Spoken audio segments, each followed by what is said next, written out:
Howdy delay funsters, thanks for tuning into the Pedal Picassos once again. I'm Rod. If it's your first time, thanks for tuning in. Please hit subscribe, helps the channel, costs you nothing. Join in the conversation below. Pulling apart a Behringer pedal today, the vintage delay, the VD400, based on a 300 millisecond analog delay released by companies such as Boss and Ibanez in the early 80s. Compact forms of delay that guitarists could take to the stage rather than take out an old fragile, a fragile, delicate piece of and service intensive tape style delay. All right, so vintage delay, Behringer plastic box, incredibly lightweight plastic box. If it wasn't for the metal weight base plate, these things would probably blow away on a windy day. They've kept production costs down to a minimum. We know this about Behringer. It's based on good circuitry, modern technology to put it together. It's good, it's quiet.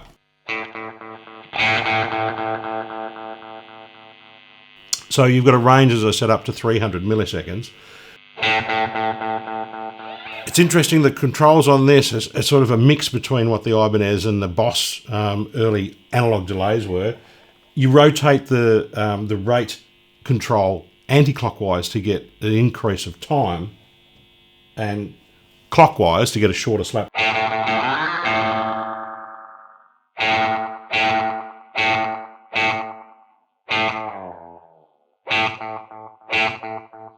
So there's your maximum delay length.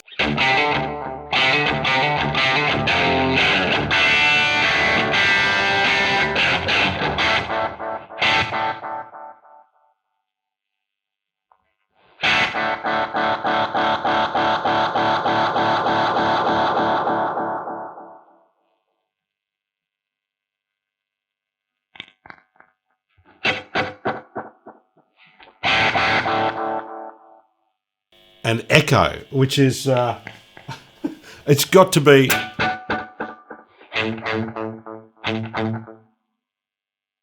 it's the mix, it's the blend. Intensity being the number of repeats.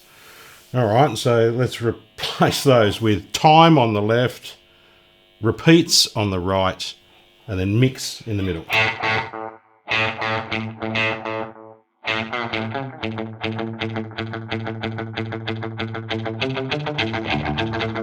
So, analog delay. Different to pristine digital delay, analog delay sends the signal through a series of cascading capacitors, giving you some delay time to mix with the original signal, but with each pass through a capacitor filter, you're losing some top end, so the signal degrades. So let's...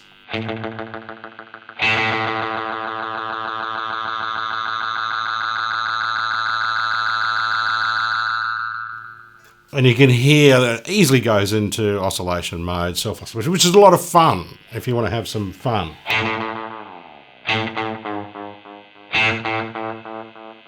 And you can hear that signal degrade. So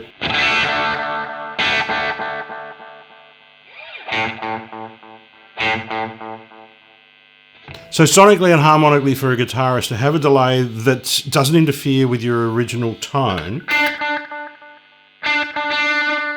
gives you some more harmonic sort of capability.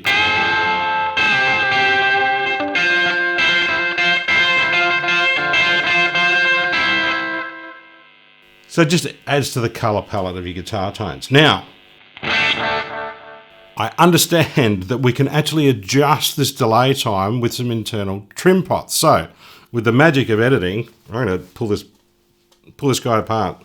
So, apparently with the trim pot to the left of the time pot, you can wind this counterclockwise and increase your delay time. You lose some more fidelity. Let's see what happens.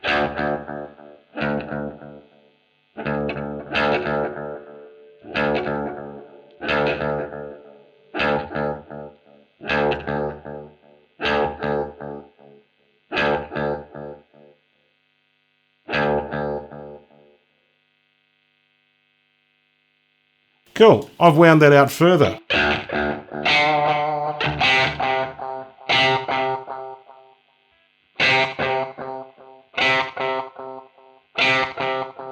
somebody clock that and tell me what it is, but it's now approaching close to half a second, maybe 500 milliseconds.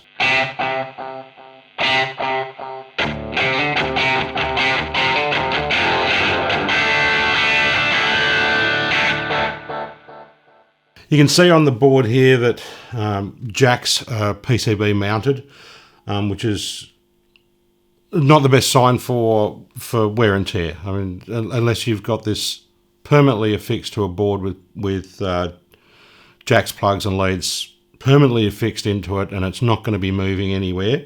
These are the weak points on these designs.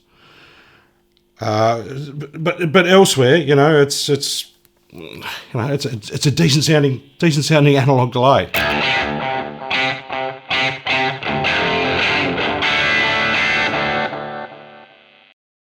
I think that's as far as we can get it.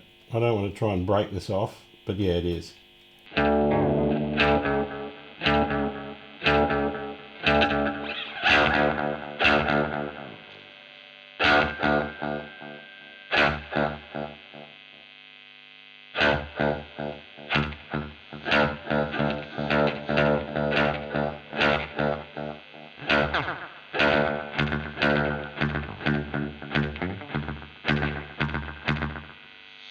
So it has adjusted the, I suppose, the sensitivity of that pot now, so that if I wind it round to that slapback territory, it goes from a long delay to very short very quickly.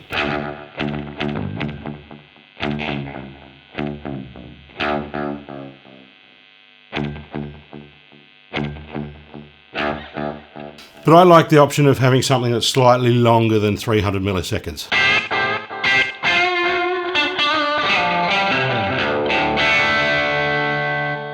All right, there you have it. That's the Behringer VD400 vintage delay with a bit of a hack. Thanks for tuning in. See us next time. We'll talk to you then, eh?